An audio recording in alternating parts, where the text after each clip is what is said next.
The James Madison Dukes come to town on Saturday, but which Tar Heel quarterback is going to lead the way?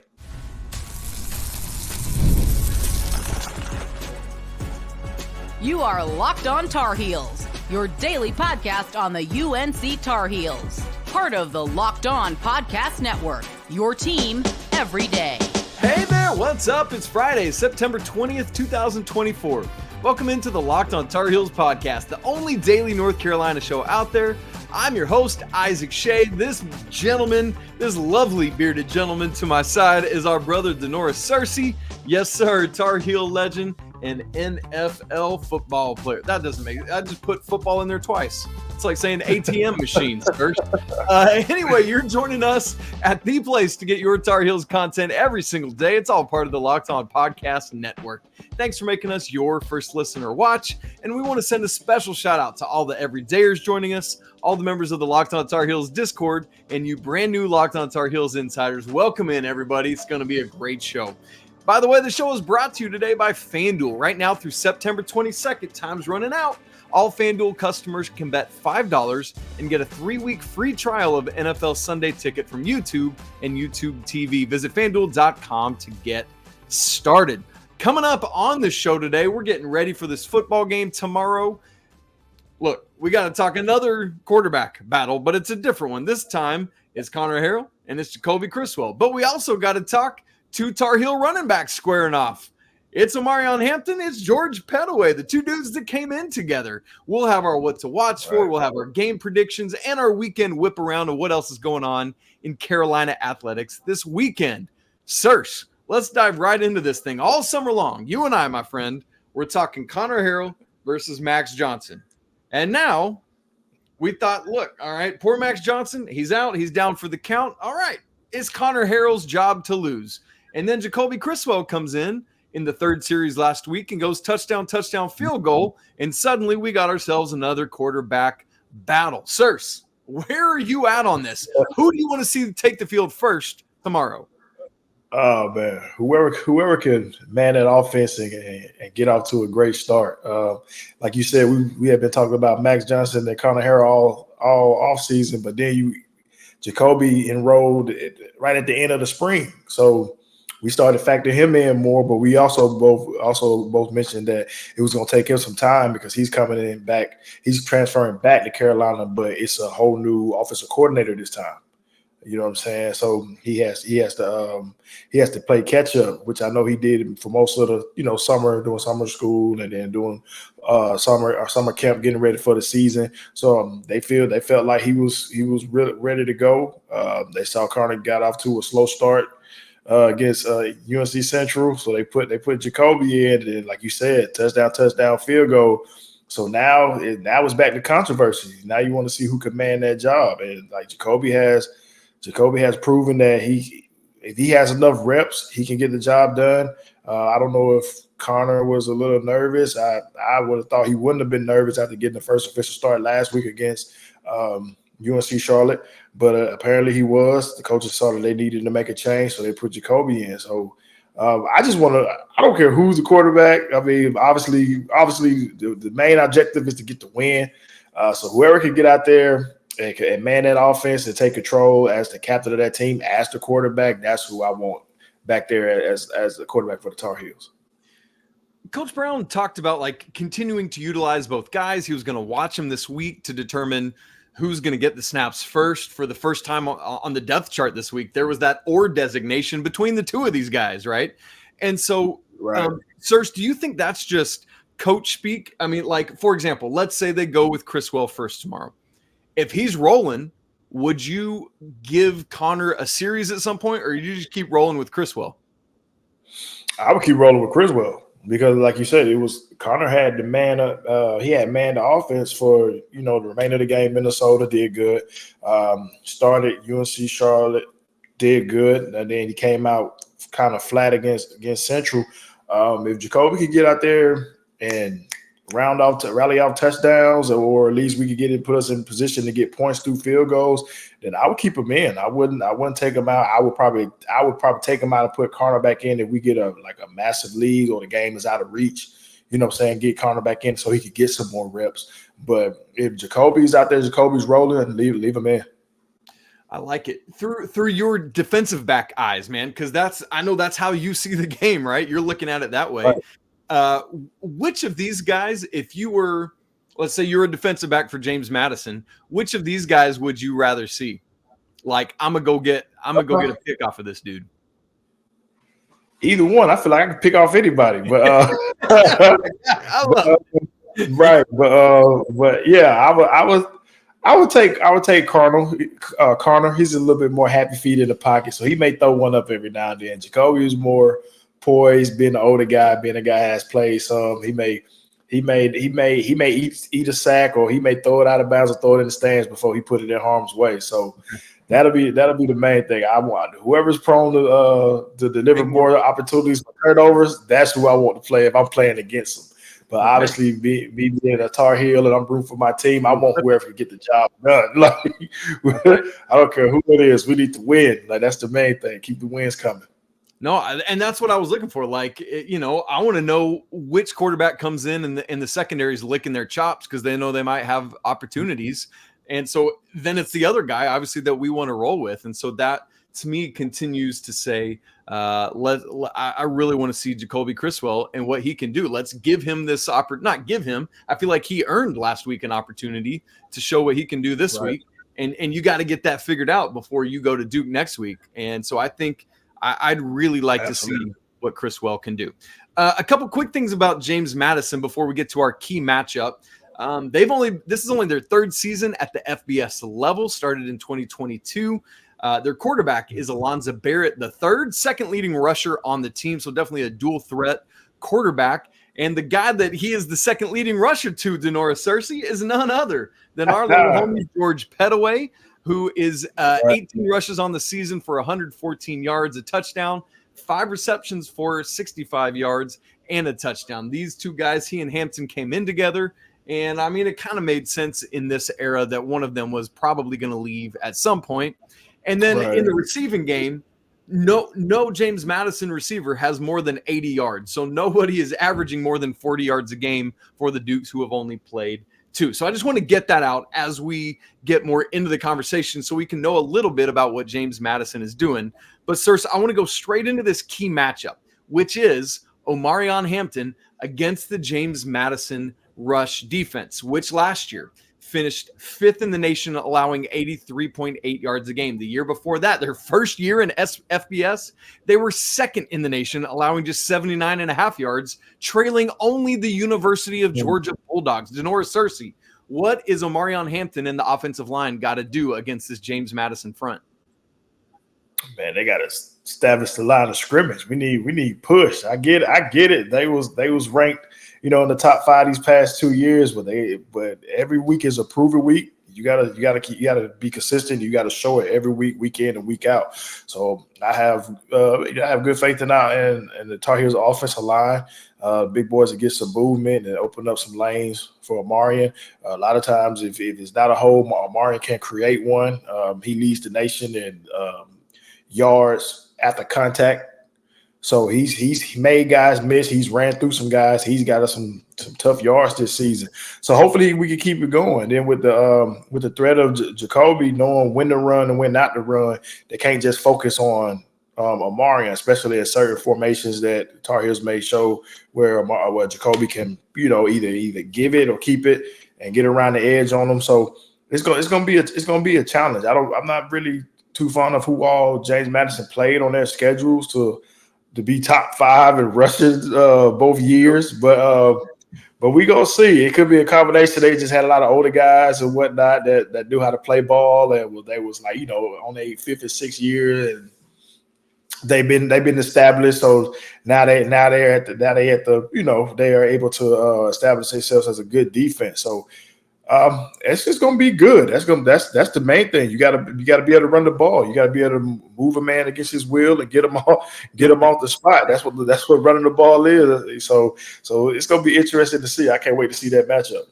And this year they haven't been quite to that level. They're allowing 120 yards a game on the ground thus far. And if we're being honest, that's against Charlotte and Gardner-Webb. So it seems like they might be more gettable this year on the ground. And you know the Tar Heels are going to be bound and determined to show that. And obviously, it's just not just Omarion Hampton. We've seen Bullet Goss get in the game and do work. We'll see if Barlow's going to be available as well. Now, here's the thing, Sirs. Let's flip this bad boy because the Tar Heels rush defense has been electric thus far. And I know the competition level similarly hasn't been all that high, but you've played a Big Ten school, that same Charlotte school, and last week NC Central. Carolina is allowing just 68 rush yards a game, Sirs. That's 13th in the nation. Have held each of their first 3 opponents under 100 rushing yards per Carolina's game notes for this week. That's the first time they've done that 3 games in a row since 2010. Now, it's fun that this is going to be a test against a dual threat quarterback and their former teammate in George Pettaway. What do you expect them to see from this rush defense? I'm expecting our defense to come out hyped. They know they're playing against a former friend on the other side. They don't want to. I know if it was me personally, I wouldn't want my former teammate that left to come back and like rush for 100 yards on me. I don't even want him to score. Like, you know what I'm saying? I want him, I want him to do good, but not against us. And I'm pretty sure the guys feel the same way. You know what I'm saying? Because at one point in time, they was all a brotherhood. They was together. Like you said, Omarion and George Pettaway came in together. Pettaway enrolled in January. Omari came like during the summer. Right. And so, yeah, like you said, you hate to see one of them leave, but that's the way college football is now. You just can't stack 4 or 5 stars on the bench behind each other and make them wait their turn, especially if they feel like they're good enough to play and the schools out there offering them money to come play. So he made George. I figured George made the best possibility for best choice for him to be able to play early, to be able to get out there, showcase his talent, his skills. So I know he's looking at the chops to get a chance to go against this defense as well, because he's like, I want to show them, what they missing. You know what I'm saying? But on the flip side, I know our defense is gonna be like, nah, not this week. You can show it. You can show it next week. You can show it against anybody else, but not this Saturday. You can't come in here and showcase your talents against us and make us look bad. So I know even though George is going to be fired up, I believe our defense is going to be equally as fired up as well. Okay, so we're going to have to watch these 2 rushing attacks against these 2 typically stout rush defenses, and maybe that is where this game is won, is who can stop the run the best. Now, sirs, we got to get to our what to watch for. Just how fast to start can these Tar Heels get off to tomorrow in Kenan Stadium? We're going to try to answer that in just a second. Right after I'll tell you about eBay Motors, passion, drive, and patience. The formula for winning championships is also what keeps your ride or die alive. eBay Motors has everything you need to maintain your vehicle and level it up to peak performance. From superchargers to roof racks, exhaust kits to LED headlights, and more. Whether you're into speed or power or style, eBay Motors has got you covered. With over 122 million parts for your number one ride or die, you'll always find exactly what you're looking for. And with eBay Guaranteed Fit, your part is guaranteed to fit your ride every single time, or you get your money back. You know why? Because with eBay Motors, you're burning rubber, not cash. So with all the parts you need at the prices you want, it's easy to bring home that win when you keep your car as the MVP. So keep your ride or die alive at ebaymotors.com. Eligible items only. Exclusions apply. eBay Guaranteed Fit is only available to U.S. customers. Okay, it's time for that weekly What to Watch For, where we give you 4 things that we are watching for to help make you a more informed and more engaged fan as you watch this game. We're going to take turns going back and forth. Our guy, Sirs, you started off. All right, what to watch for? Number 1, getting off to a fast start. And that's both offense and defense, because oh my God, that first drive by Central, it looked like it was gonna be a long game. They went down the field and scored, you know what I'm saying? Then we get on offense, 3 and out. Then we get out there again, 3 and out. I was like, no, we can't start like this. Like, what are we doing? So gets a team with more talent, like James Madison, you can't come out starting slow like that. You got to come out there and establish yourself early. Even on, like I said, both sides. You got 3 and out if you're on defense. You got to at least come away with a field goal if you're on offense on that first drive. But yeah, but that's the main thing, coming out there and be clicking on all cylinders from start to finish, and to do that from jump. It lets James Madison know quick that they're in for a fight, which I'm pretty sure they're expecting it. But you just reiterating it in a sense. You letting them know, like, yes, you in our house. We the Tar Heels. Let's go. You know what I'm saying? So, but yes, for sure, you got to get off to a fast start. We was able to rebound last week from Central with a slow start, but it may not be the same case with James Madison. They have the capability of pouring it on and keep pouring it on, same way as App State might be able to do the same thing. So can't come in and take it too lightly on especially not this team, like, for sure. Like, you was able to get away with it last year, but not this year. Not last year, but last week. Oh. But not this week. You got to be able to jump out there on them quick and establish yourself. And that's a great comp. This is this year's App State, with what those games have been the past 2 seasons. Right. Oddly enough, it's literally another Sun Belt team, so that helps realize it. But let's remember, James Madison, in their second year in FBS, made a bowl game last year. I mean, they are ready to go, and so do not take this game lightly or you will get bit. I love that, Sirs. Got to come out fast and hot.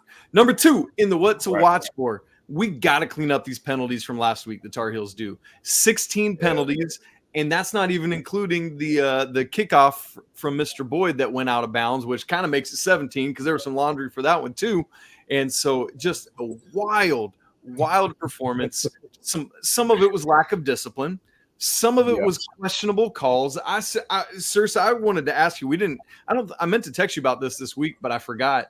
I think it was Des that got that roughing the passer penalty, where it looked to me pretty clearly and obviously like he had already launched before the ball was released, and there was no way to change his direction. And all he did was get his hands up into the quarterback's chest, and even in real time they were looking at it for targeting. And so it just, like, there were some calls like that felt sketchy. So I don't want to put all of that on Carolina, but still there were too many penalties. Oh, yeah, absolutely. Yeah, like you said, some of them was questionable. Some of them was self-inflicted, something that can be fixed. I'm pretty sure Coach Brown addressed them in the meetings and throughout this week at practice. Penalties cost you games, cost you points, because you could view in the red zone and you get a penalty that backs you out of the red zone. That's 7 points could turn into 3, or a sack here or there can knock you out of field goal range, and now you're punting. So you got to be able to control your emotions in a game like that. I'm pretty sure, like you said, a lot of the self-inflicted penalties probably came from a lot of like talking back and forth because you're playing a school that's literally down the street, like Duke. You know what I'm saying? So tempers are gonna fly every now and then, because like we spoke about, a lot of those guys felt like I should be here playing in this stadium and not at Central. So they're gonna want to come and showcase their things. Same. So there's gonna be some guys from James Madison that feel like I could have played at Carolina. Like, George don't look at me. literally did. Thank you. Exactly. And people forget George even scored a couple of touchdowns as a freshman at Carolina. You know what I'm saying? So he knows he can play there. So I know, like I said again, I know he's gonna be looking to come out there and prove himself and get off against his former teammates and whatnot. So I know our defense, like I said, our defense got to be ready to put a hold to that. Just let them know, not this week, dude. You know what I'm saying? But yeah, the penalties are for sure. They could cost you. So we got to get those under control, man. Like, if it's a bang play and you get a penalty here and there, we can live with it. We can live with but that. Stuff that you can control, you got to be able to get that up. You got to be able to polish that and not be the one that caused you to lose the game, because penalties can't lose you a game. We should have known it was going to be a bad day. It was a bad omen when literally the first play from scrimmage was, I think it was an offsides on Des Evans. And it's like, oh, here we go. All right. But to your point about the fast start, Sirs, is you can get away with that. Same thing with these penalties. You can get away with that last week against James Madison and the rest of the season, man. That can literally cost you a win. And you're talking about getting backed up into, like, out of the red zone and into field goal territory. Noah Burnett was on the sideline wrapped up last week. And that's another thing is if he's not ready to go or not full strength, you don't have the same level of reliability from your kicker that you usually do. So that's another thing, man. You cannot cost yourself those yards. All right. I'm going to get off my soapbox with that. Sirs, what to watch for point number 3? being able to put let's from the defensive side, being able to put more pressure on the QB. You know what I'm saying? Especially you got a QB who's pretty good at James Madison. He's third leading rusher on the team. So he's pretty much a dual threat, but you got to be able to still get after him. You got to make him uncomfortable in the pocket, make him force a few throws that'll give you a chance to make plays on the ball as a defense. But you want to keep establishing that pressure because not to be looking past anyone, but you want to have that rhythm and some complete pass rushers going into conference play because it's only going to get tougher as the season goes. So you want to be able to keep establishing yourself, keep making little tinkers here and there to your system of how you're going to play guys, how you're going to use guys in certain packages on third down to be able to either that's bringing an extra backer, bringing a nickel, or just letting your four guys up front rush with a few games and stunts here or there. But the main thing is in the league that's QB driven, you got to be able to put pressure on the quarterback. And look, make them beat you through the air, sir. So I'm looking back at Barnett's numbers from these first 2 weeks.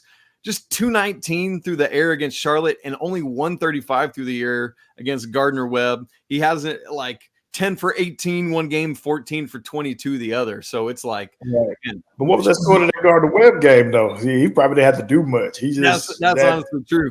Let's see. They got 150 rushing yards on the ground that day. So he didn't have to do much. They control the clock. That's a great point. Yeah.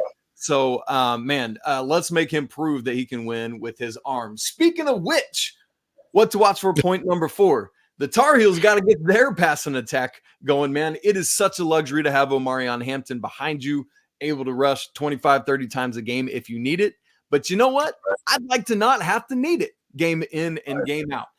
Had really strong games, I thought, last week from both Bryson Nesbitt and John Copenhaver. So the tight ends are going.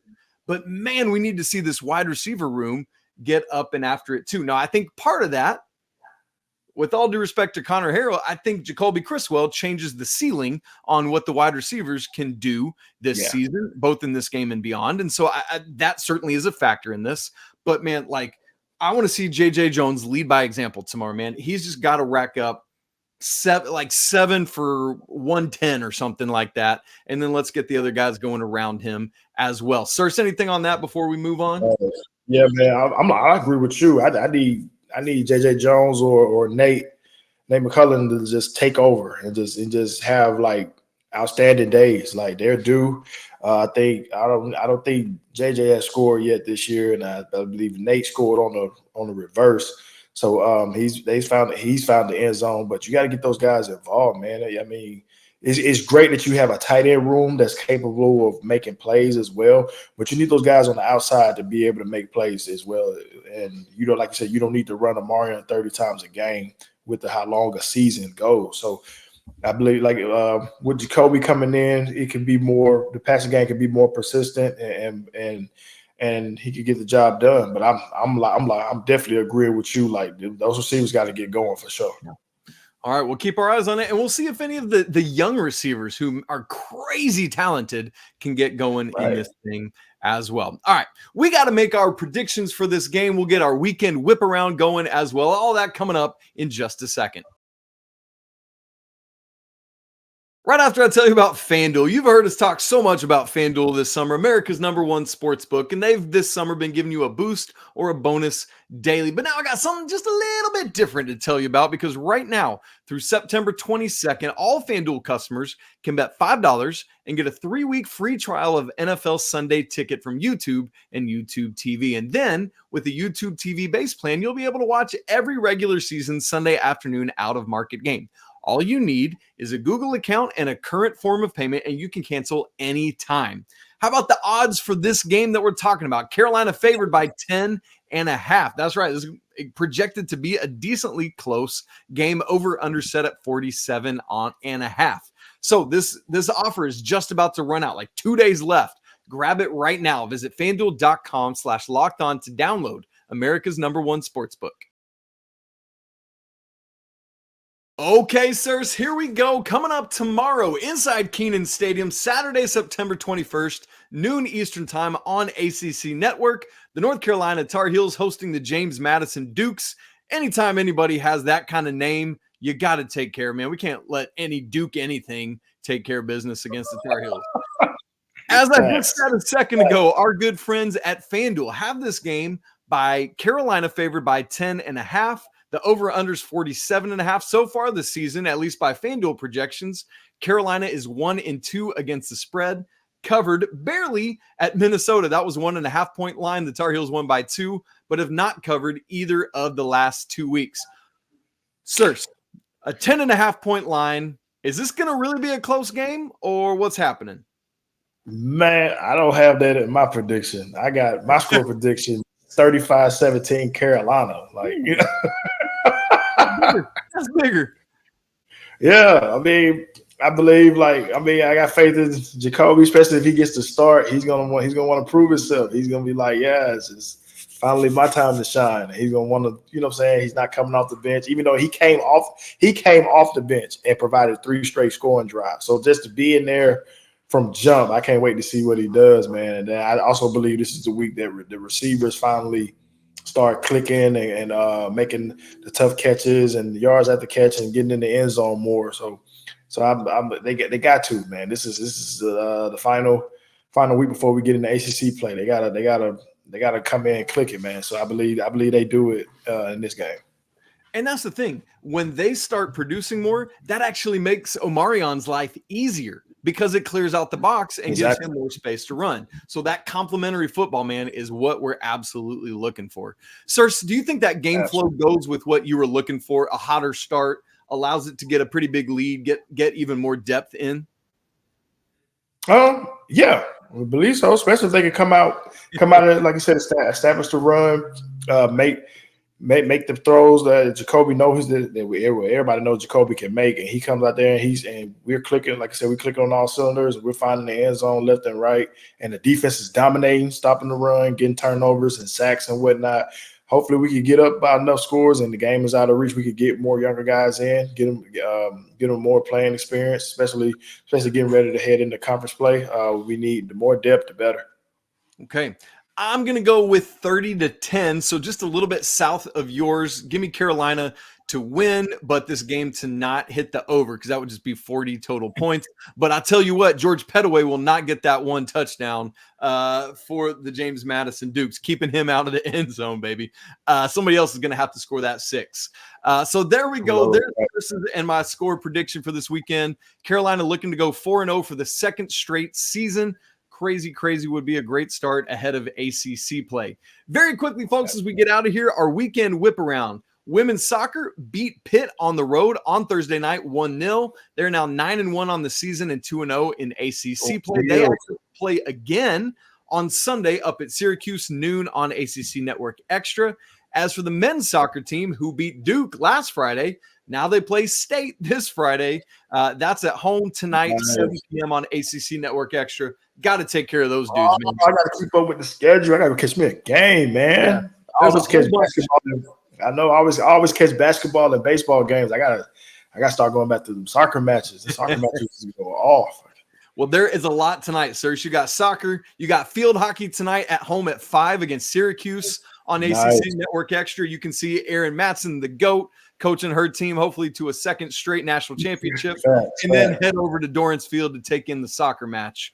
Volleyball, also at home this weekend, ACC Big Ten Challenge, playing Michigan tonight, Friday at 7 p.m., and then Sunday, 1 p.m. against Michigan State. Both of those are on ACC Network Extra. Cross country's off this weekend, so that does it for your fall sports weekend whip around. Sirs, got to get another dub this weekend, get to 4-0, and then turn our attention to the other Dukes, the other Dukies, lowercase d, always, 2 O's and a K. That'll be next week, folks. We'll get there, and it'll be great. So for Denora Cersei, I'm Isaac Shade. If you haven't subscribed to our show on video and audio, make sure you do that so that you don't miss a second of Locked on Tar Heels. If you're not part of the Locked on Tar Heels Discord, we would love to have you there. The link is in the show notes for that. It's free to join. We're always talking all during the game and all week long. Make sure you're in there. Come for the Tar Heels, stay for the community. Also, come join the Locked on Tar Heels Insider Program. Text with me one-on-one. Free access to all of my stats and data.